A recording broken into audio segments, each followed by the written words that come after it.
ولس غږ درنو لیدونکو سلامونه او نیکې تمه ده چې ټول به روغ اوسئ د صحت جامې به مو کتل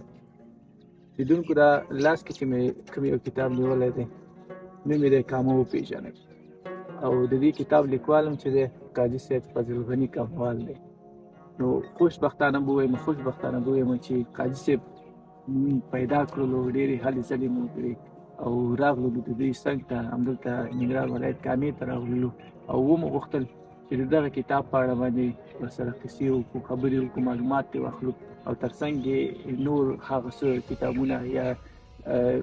فلسفې یا رسالې چې دوی لیکلي د هغې په اړه باندې معلومات واخلو قاضي صاحب ډېره زیاته مننه کور مو ودان ژوندي اوسئ چې وخت مو راکړو مهرباني تاسو څخه بیا فرقلی ویم ډېر ستړي مه شئ ډېر په خیر راغئ ډېر لطف مو وکړو تکلیف مو ډېر وبخئ موږ ته مو عزت را وبخئ چې دلته راغئ زموږ ته زموږ مسافر وملکې اوس موږ هلته ډېر او ډېر خوشحاله شوم موږ دا نوی نسل داسې یو احساس ورسره دی او داسې یو مینه ورسره ده د فرهنګ او ثقافت سره زه ته یم وګوره چې یو ملت ساتل کېږي په ادب او فرهنګ سره دا بحث دی کوم ملتونه چې فرهنګ نه لري ثقافت نه لري ملیت پکې نشته هغه ملتونه تباه هغه ملتونه د نابودۍ سره مخامخ دا ټول د ځوانان نوي نسل او ټول ځوانان په دې خاطر تاسو فرهنګیانو ادیبانو شاعرانو د ځوانانو د الله پاک نور دې عزت وکړي نور هم توفیق ورکړي چې د دې جنګ ځپلي او د دې انقلاب ځپلي خلکو ته خدمت وکړي د غریب او ځپلي ولس ته خدمت وکړي د دوی په ادب او فرهنګ او ثقافت کې څه یو کوشش وکړي چې دا موږ ووایو الله ته دا توفیق وکړي د تمدن او د مدني دنیا سره موږ په کاروان کې یو ځای شریک شو ډېره مهرباني ډېر درته کوم ډېره مننه قاضي صاحب دا کتاب چې زما په لاس کې دی چې صفحو ته وګورئ ډېرې کمې صفحې لري خو دغه کتاب یو څه ما لوستی و ډېر وخته دې کې ډېر زیات معلومات راټول شوي دي خو زه به یو څو مشخصې پوښتنې د تاسو نه وکړم قاضي صاحب دې کامې ته ولې کامه وایي نو خبره دا ده دا سوال د ډېرو سره پیدا کېږي که دا کامې ته ولې کامه وایي اگر چې په عربۍ کې یو دغه دی وایي اعتراض و انعکاس وایي په اسامیو کې شرط نه دی یعنې څه معنی چې یو نوم چې ته نو دا شرط نه دی دا نوم ولې دا دی خو نه بیا هم ډېر منطقي معلومات دي زه ته په کامه کې زموږ ګوج یو قضیه ده که نه ولې ورته ګوج وایي کونج دی ګوج کونج دی که نه او رښتیا هم کونج دی د شینکۍ غوړي په کونج کې پروت دی نو کونج نه ګوج جوړ کړی دی نو راځو د کامې په متعلق باندې دا خو خیر جهان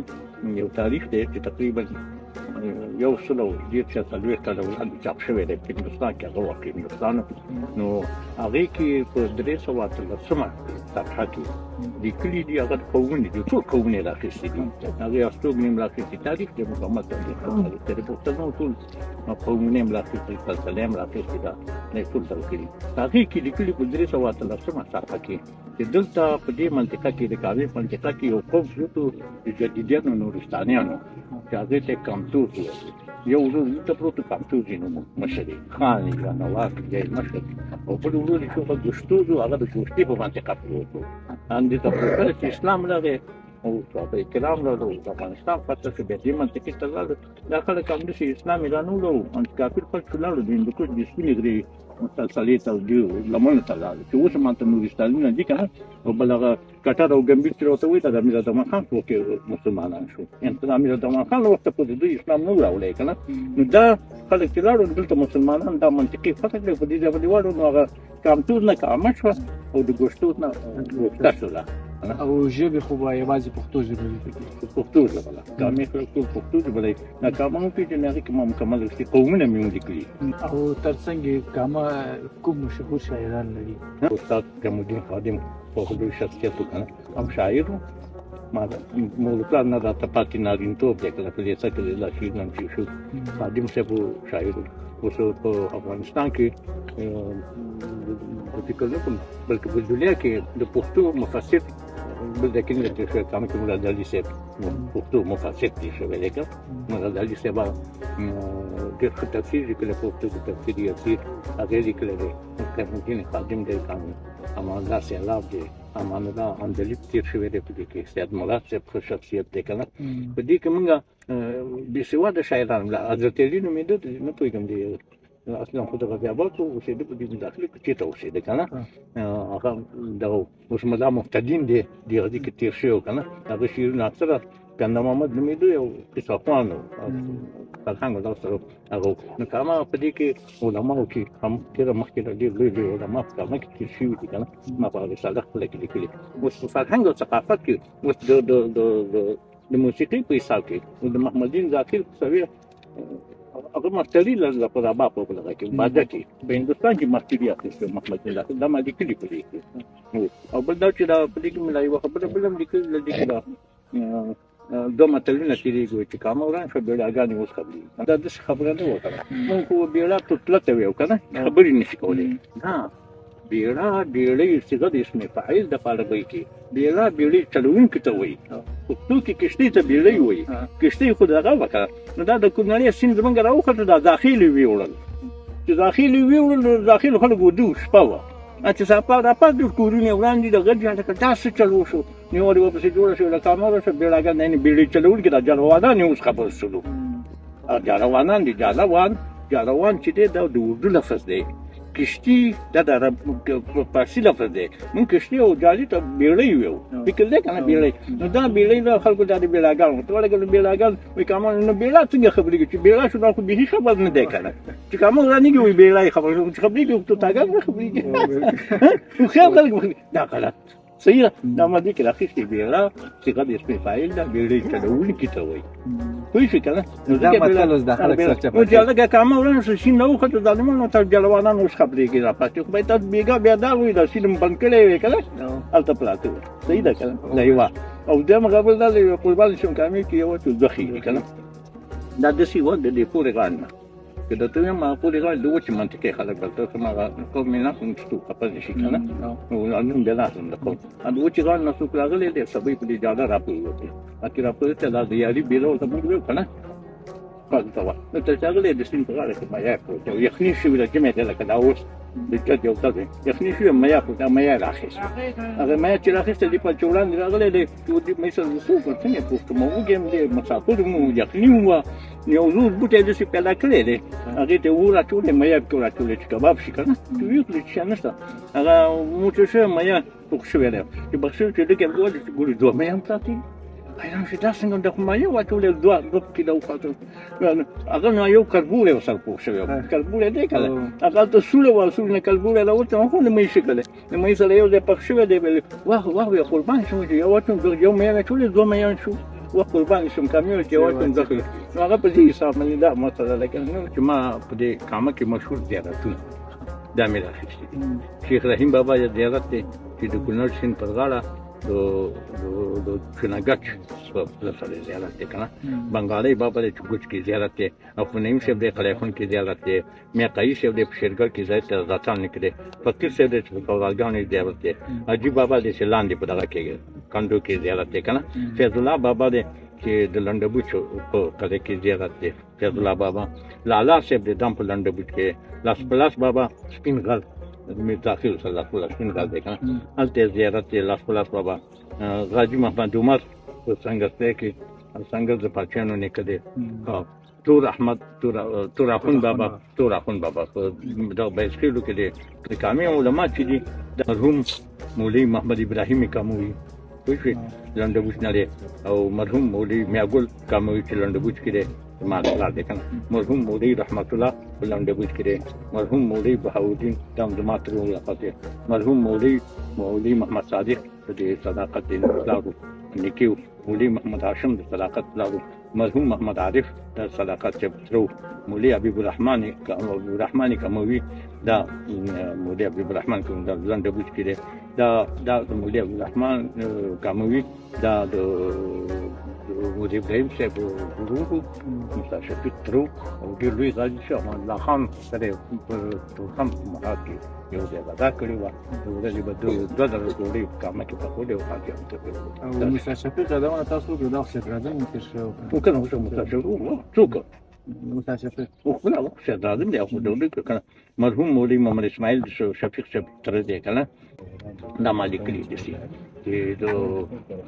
یو مجلس مولوي صاحب ابراهیم دی د وبخښي شفیق صاحب پلار هغه کې د خپل پلار سره تللی یم او یو ورځ هغه دا وویلې چې ما ته په مستندو دلایلو سره دا معلومه چې جمال الدین افغان د کامې دی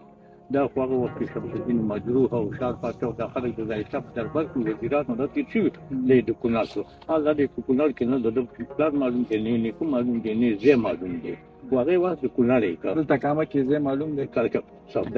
صفدرې د سید جمال الدین افغان اکثر صفدر نومېده سید صفدر امانګولي صفدرې قلعه د پاک نام باندې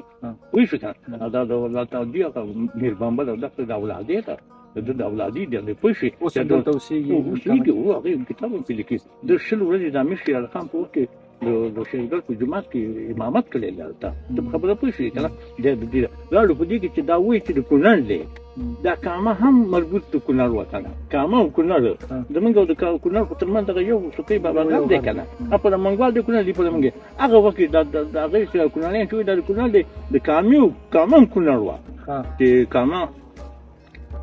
دا زوایم چې د سیاست دانګو هم د قسم په کامه کې په زیات شمېر سره عالمان ادیبان شاعران مفکران تیر شوي دي او شته دي او په سیاست کې هم پوره ونډه لري لکه د شهید محمد صاحب شفیق په څېر نړیواله سیاستمدار همدارنګه مراد علي صاحب په داسې زمانه کې د پښتو تفسیر یاسیر ولیکو چې په هماغه وخت کې پښتو هډوله چاپېژندله نه زیاتره پښتنو د پښتو سره آشنایي نه درلوده بلکې رسمي او غیر رسمي لیک او لوست په پښتنو سیمو کې هم په فارسي ژبه کېده همدا مراد علي صاحب لومړی شخصیت و چې د پښتو ژبه تفسیر وکړه همدارنګه په کامه کې د شعر شاعري او لیکوالۍ په دنیا کې مرحوم قیام الدین خادم شهید محمد موسی شفیق شهید امان الله سیلاب مرحوم سید مراد متین د لومړیتوب حق لري په نوي نسل کې د ادب او فرهنګ حس او مینه زیاته ده د شاعرانو لیکوالانو شمیره ورځ په ورځ زیاتېږي مخ پر وړاندې درومي د نوي نسل د ښوونې او روزنې لپاره برسېره د ښوونځي او لیسو دوه مجهزې کتابخانې کې وه د حمزه بابا کتابتون د پیاوړي لیکوال محمد آصف شاهین لخوا چې د ده په خپل ټاټوبي کې او د ده په زیار جوړه ده دویم کتابتون د طاهر په قلعه کې د هلال یاسیني لخوا د هیواد کتابتون په نامه جوړه شوې ده دریم د احسان الله کاموال لخوا د قلعه خون په سیمه کې د قلم ښوونیز مرکز په نوم جوړ دی دا درې واړه علمي مرکزونه د دې سیمې د ځوانانو په ښوونه او روزنه کې ډېر مهم رول لري الله پاک دې دوی ته د دې کار لوی اجر ورکړي د کامې زیاتره ولس په تېره بیا ځوانې طبقې د علم ادب فرهنګ سره زیاته مینه لري تل د دې کوشش کوي چې د آینده نسل لپاره د وخت له غوښتنو سره سم د ښوونې او روزنې امکانات او وسایل برابر کړي صحیح شو ژوندی اوسئ قاضي صاحب دا کامه ډېره لویه منطقه ده که په دې باندې مونږ وغږېږو نو شاید ساعتونه خبرې وکړو نه ختمېږي خو بیا هم غوښتل مو چې د کامې په اړه باندې خپلو لیدونکو ته معلومات ورکړو بیا به هم تاسو ته زحمت درکړو بیا به هم راځو ډېره زیاته ډېر لږ تکلیف مو وبخښئ ډېر خوشحاله شوم ډېر خدای تاسو ته نور هم توفیق درکړي چې دې خاورې د دې ولس لپاره خدمت وکړي په فرهنګ او ادب او ثقافت کې په ملیت کې کوشش وکړي له سره ژوند داسې روان دی ډېر لاړې ډېرې هستې لاړې او راځي روان دی هغه د رفیع یو وخت کې ته راغلی که نه تبلچو د حادثات نه وی ای بهارې باغې دنیا چندوي ای بهارې باغې دنیا چندوي دا د زمانې دا د عمر ډېر لنډ سر دی ډېر لطف کوم ډېره قدرداني کوم ډېر ستړي مو شي په خیر راغلی او هر کله درنو لیدونکو په دې هیله چې خپرونه به خوښه شوې وي که تاسو هم غواړئ چې د کامې په اړه باندې معلومات ولرئ د ځان سره کامه وپېژنئ نو کامه وپېژنئ کتاب حتما ترلاسه کړئ او دا وګورئ نو په دې کې د کامې په اړه باندې مکمل معلومات شته دی چې څه ستاسو په ذهن کې راګرځي انشاءالله هغه ټول به پکې تر بیا ښه چارې